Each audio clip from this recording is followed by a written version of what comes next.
This isn't really a spoiler, but when this movie came out, there were a bunch of tweets from the first reactions that were just talking about, oh, Goose the Cat is one of the best things in the movie. Oh, stay tuned for Goose the Cat. And so when I saw the movie, I was just like, that's it? Okay. So Captain Marvel is the 21st film of the large pantheon of MCU films, and it is the first solo female superhero movie in the MCU. But it's not the first movie headlined by a female superhero. That movie goes to Ant-Man and the Wasp. Shout out to that. And not since the release of Black Panther has a movie been so controversial before the movie even came out.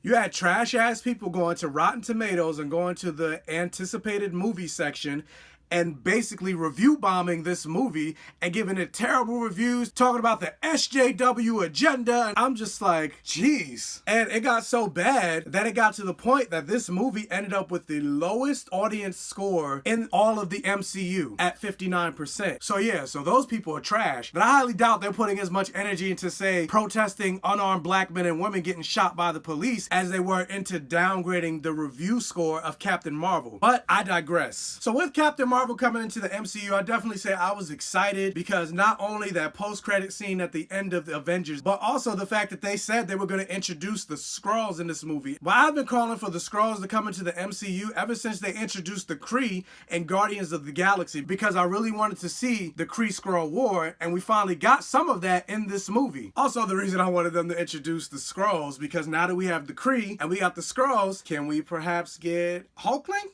Huh? Maybe? Probably not, especially after seeing this movie. How would I describe Captain Marvel? Basically, the way I would describe it is you sat down for dinner to eat a pretty decent meal, but there wasn't enough seasoning in that meal. I don't know if that's really a good analogy, but I'm gonna go with it.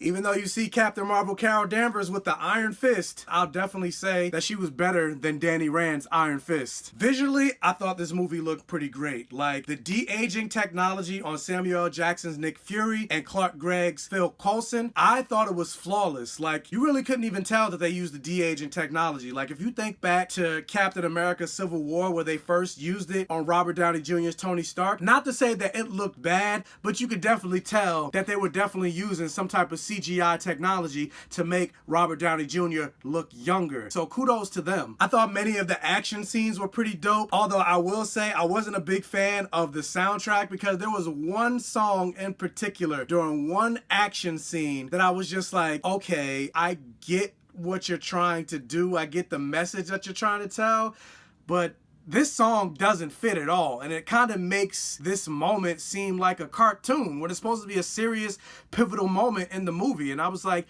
yeah, I'm definitely not a fan. And I kind of felt that way through a lot of things throughout the movie. Like, I was like, yeah, I get it. I get what you're trying to do, but I don't get it.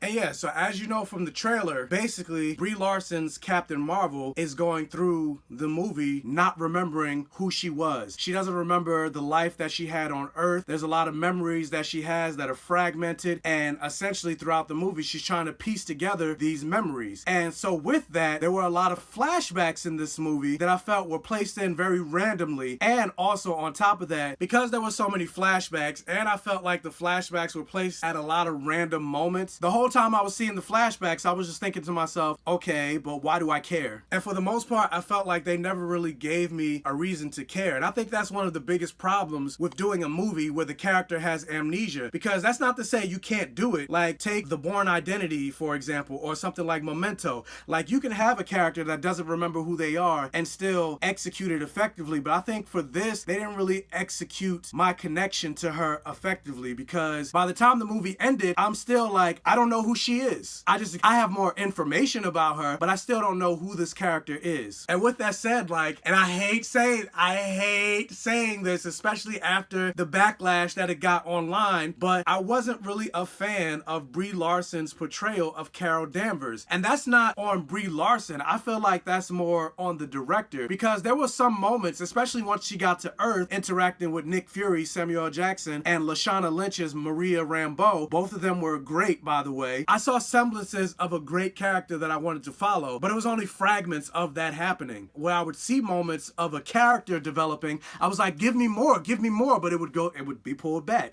It would be pulled back, and I'm like, it left me frustrated, because like I said, I could see moments of a character that I would like to follow and like to know more about, but again, they were fleeting moments. And ultimately, I saw a lot of people saying in their reviews that this movie reminded them of a phase 1 movie in a phase 3 time. I saw the movie, I was like, okay, I can get that analogy, because this is what I took away from that description of this movie. Like I said earlier, I did enjoy this movie. It was a pretty decent movie, but it wasn't something that left me feeling super hyped after the movie was over. Like, I think back to the first Captain America movie, ironically enough, another Captain, but after the first Captain America movie, I was just like, that was decent enough, but I would have liked a little bit more. Like, I enjoyed the movie enough that I wanted to see more of Captain America, and I think that's kind of what I felt at the end of this movie. I enjoyed it enough that I would like to see more of Brie Larson's character, but it wasn't until you got to Captain America in Avengers, and you got to Captain America in Winter Soldier, Captain America in Civil War, that I go back and look at Captain America the First Avengers and I go, okay, I appreciate that movie way more, but it's only after I got way more information and way more movies, and I kind of feel that's what's gonna happen with Carol Danvers' Captain Marvel. Like, this movie basically felt like a stepping stone. I feel like once I see her in Avengers Endgame and maybe in Captain Marvel 2, I'm gonna go back and look at Captain Marvel 1 and go, okay, I appreciate it more. But as a standalone movie right now, where it sits in the MCU at this very moment, I was just like, like, overall, I felt like this movie was a very by-the-book superhero movie. And I mean, that's fine, but these last couple Marvel movies have been doing a lot of experimentation with their superhero movies. Like, Winter Soldier was a superhero movie, but in the spy genre. Spider-Man Homecoming was a superhero movie, but like a John Hughes take on superheroes. Guardians of the Galaxy was a superhero movie, but it was a space opera. So I felt like with all the experimentation that these Marvel movies were doing, I thought that Captain Marvel was going to do the same thing. But no, it was just a regular superhero movie. And like I said, because there were those fleeting moments where I could see a character developing from Brie Larson, like, I feel like maybe under a different director, her character would shine. I almost kind of felt the way about her that I felt with Doctor Strange. Like, after the first Doctor Strange movie, I was just like, that was alright, but then I saw Doctor Strange's portrayal on Thor Ragnarok, and I was like, oh my god, where was this character in his solo movie? And then I saw Doctor Strange in Avengers Infinity War, and the type of magic that he did in the movie, and I was like, where was this guy in his solo movie? Like, he didn't do any of this. Like, if this character was portrayed the way he was in Avengers Infinity War, that he was in his own solo movie, I would have loved Doctor Strange. And funny enough, Doctor Strange is one of my favorite characters in, like, comic books, period. So I left Doctor Strange way more disappointed in that movie than other people was, because like I said, he's one of my favorite characters in all of comic books, and I was very disappointed in his portrayal and the way they portrayed magic, which really wasn't even magic in that movie. They were just making weapons out of like thin air, more or less. It wasn't really magic. But anyway, I'm getting on a Doctor Strange tangent, but ultimately how I felt about Doctor Strange and even Captain America the First Avengers is basically how I felt about Captain Marvel. And I know it sounds like I'm kind of bashing the movie. I don't want it to seem like that. I'm not. Like I said, ultimately I did enjoy the movie, but I wanted so much more, especially because of all the weight that was put on this movie, that not only is it the first solo superhero movie in the MCU, but Kevin Feige kept coming out and saying that she's going to be the most powerful Avenger of all time. She is also going to be the leader of the MCU going forward. And I didn't feel that from this character in this first movie. But I did love Ben Mendelsohn's Talos. I really hope to see him in future films. And going back to Nick Fury was in this movie way more than I thought he would be. And that's not a bad thing because I loved it. But with that said, there's something that they do with Nick Fury that I was just like, oh my god, are you kidding me? Like, this is so stupid. They better not. Oh, they are. Okay. All right, this is canon now. You can't take it back. Like, this is in the universe. Why? And that's all I'm gonna say about that.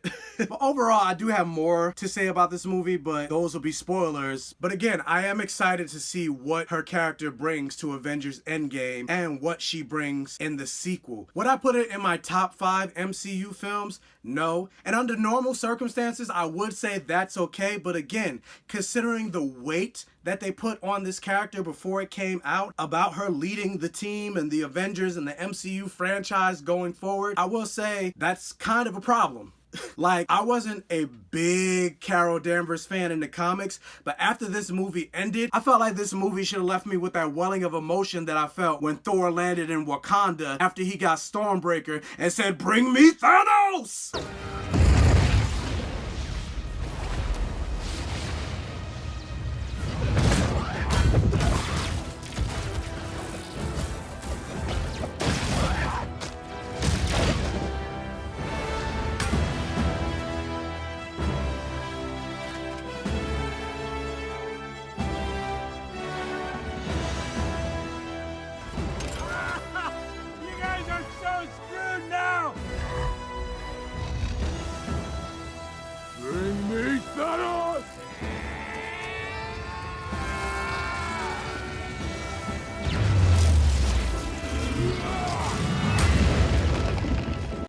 Like, I don't think I came so hard in a theater as I did in that moment. Like, I still get chills, and I didn't feel any of that through this entire movie. But yeah, but ultimately, I still haven't come up with a rating system. I really need to come up with a rating system. But ultimately, I would give Captain Marvel a C+. Final thing I will add, though, is being that this movie takes place in the 90s, I'm hoping that the sequel takes place during present day, and that those rumors of the sequel introducing Kamala Khan's Miss Marvel are not true. I feel like a Miss Marvel character should come way later down the line, like after Captain Marvel has established a legacy, especially on Earth. Like, I feel like that will make way more sense to introduce a Captain Marvel instead of rushing her out in the sequel. But what I really want to happen is for them to introduce Monica Rambeau, the original female Captain Marvel. If you don't know who she is, look her up. But to sum it up really quickly, Monica Rambeau is the original female Captain Marvel before Carol Danvers, and she is a super badass character. She was introduced in the 80s. She actually led the Avengers for a pretty decent amount of time, and she was the first black female superhero to even be in the Avengers, and she is super powerful and super badass. She now goes by the name Spectrum,